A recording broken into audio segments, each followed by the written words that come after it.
मनीष कश्यप ने भले ही अब तक नामांकन दाखिल नहीं किया है, लेकिन जोर शोर से दिन रात मनीष कश्यप लोगों से जुड़ रहे हैं, जनसंपर्क अभियान चला रहे हैं, रोड शो कर रहे हैं, जनसभा कर रहे हैं।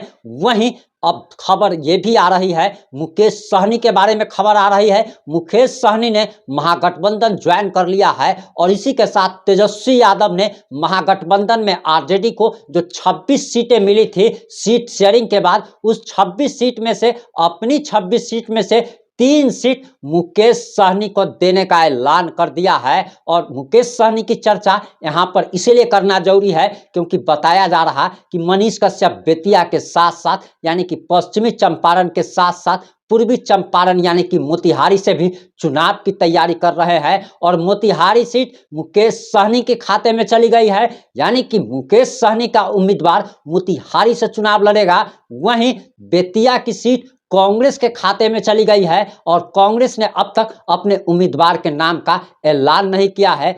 वहीं मनीष कश्यप ने अपने समर्थकों से, बेतिया के निवासियों से, मोतिहारी के निवासियों से, मतदाताओं से एक अपील की है और उस अपील को हम आपको बताने आए हैं। और 5 से 8 मिनट की रिपोर्ट में हम आपको बताने जा रहे हैं कि मनीष कश्यप के जीत के कितने प्रतिशत चांसेज है, मनीष कश्यप ने लोगों से क्या क्या वादे किए हैं कि आखिर जब अगर वह चुनाव अगर जीत जाते हैं तो वो क्या क्या काम करने वाले हैं, उनका मैनिफेस्टो क्या होगा, यानी कि चुनावी घोषणा पत्र में मनीष कश्यप क्या क्या घोषणा करने वाले हैं। इसके साथ ही साथ हम आपको ये भी बताने वाले हैं कि आखिर मनीष कश्यप का टिकट बीजेपी ने क्यों काट दिया। और वहीं हम आपको ये भी बताएंगे कि आखिर पवन सिंह की आगे का राजनीतिक भविष्य क्या होने वाला है।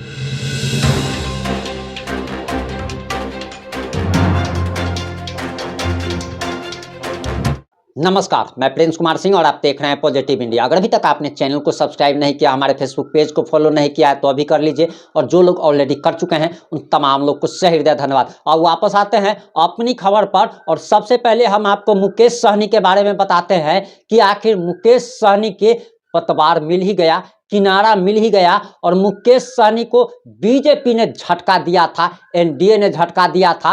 अब वह महागठबंधन में शामिल हो गए हैं। वहीं आपको एक जानकारी और देते चले कि 2020 के विधानसभा चुनाव में मुकेश सहनी महागठबंधन में ही साथ थे और तेजस्वी यादव के साथ सीट शेयरिंग के मामले पर प्रेस कॉन्फ्रेंस हो रही थी और इसी दौरान मुकेश सहनी बीच प्रेस कॉन्फ्रेंस से उठकर चले जाते हैं और तेजस्वी यादव पर पीठ पर छुरा घोंपने का आरोप लगाते हैं।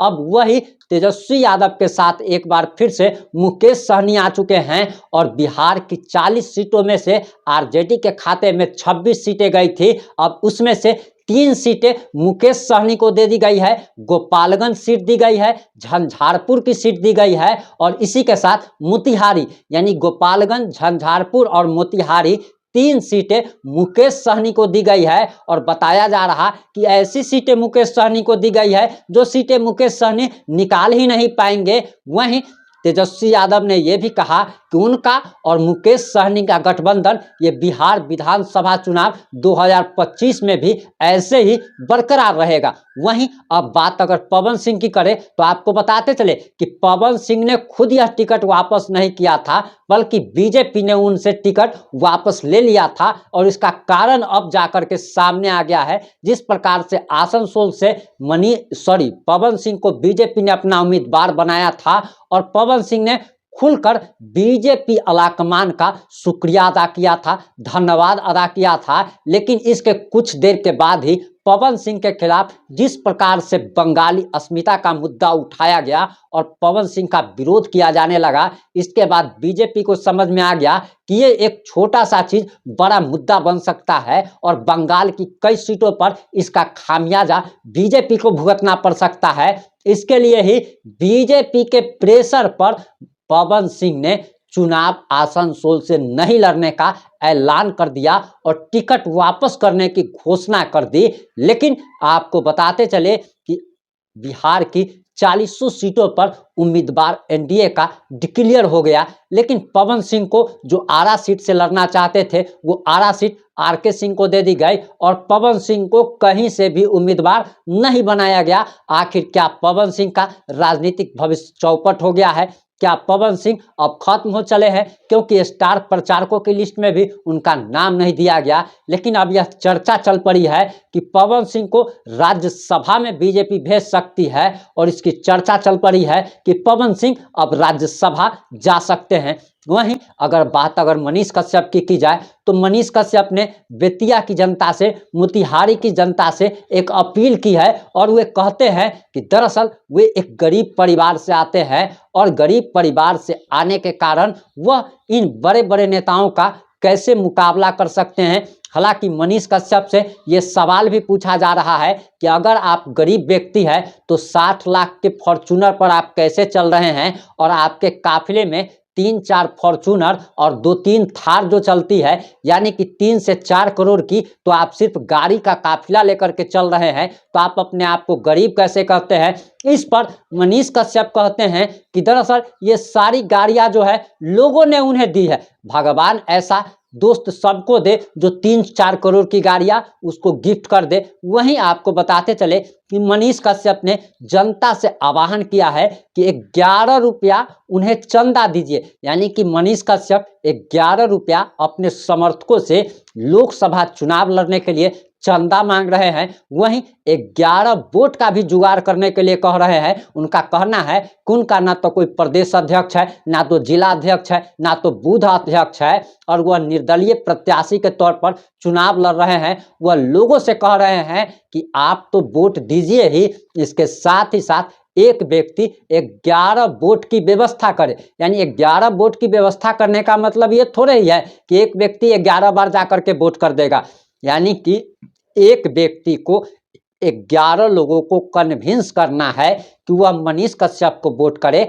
और उन 11 लोगों को बूथ पर ले जा करके मनीष कश्यप के पक्ष में मतदान कराने के लिए मनीष कश्यप ने आह्वान किया है। इसके साथ ही साथ मनीष कश्यप ने यह भी कहा है कि वह अगर सांसद का चुनाव जीत जाते हैं तो 1 लाख लोगों को नौकरी देंगे। हालांकि उन्होंने ये नहीं बताया कि 1 लाख लोगों को नौकरी आखिर सांसद बनते ही वो कैसे दे सकते हैं, क्योंकि एक सांसद के हाथ में ये नहीं होता है कि वो किसी को भी नौकरी दे सके। आखिर मनीष कश्यप कैसे दे रहे हैं, आगे वो इस बात को क्लियर कर सकते हैं। हालांकि अभी तक उन्होंने इस बात को क्लियर नहीं किया है।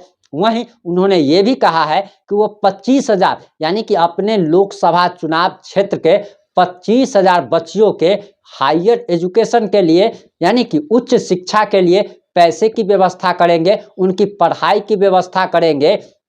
इसके साथ ही साथ उन्होंने कई बड़े बड़े वादे किए हैं। हालांकि वादे तो हर एक नेता करता है, लेकिन मनीष कश्यप ने जो वादे किए हैं वह उसे स्टाम्प पेपर पर लिखकर देने को तैयार है। और इसके साथ ही साथ उनका कहना है कि वह जो चुनावी वादे कर रहे हैं, अगर उसको चुनाव जीतने के बाद पूरा नहीं करते हैं तो 5 साल में सरकार के द्वारा जो वेतन उनको मिलेगा वह सरकार को वापस कर देंगे। अब इस पर विरोधियों का कहना है कि 5 साल में आप सरकार को वो पैसा वापस करेंगे जो आपको सैलरी मिलेगा, लेकिन कोई भी व्यक्ति सांसद या विधायक सैलरी के लिए नहीं बनता है, क्योंकि आप सभी जानते हैं कि एक मुखिया का सैलरी जो है 2,500 रुपया प्रति महीना मिलता है।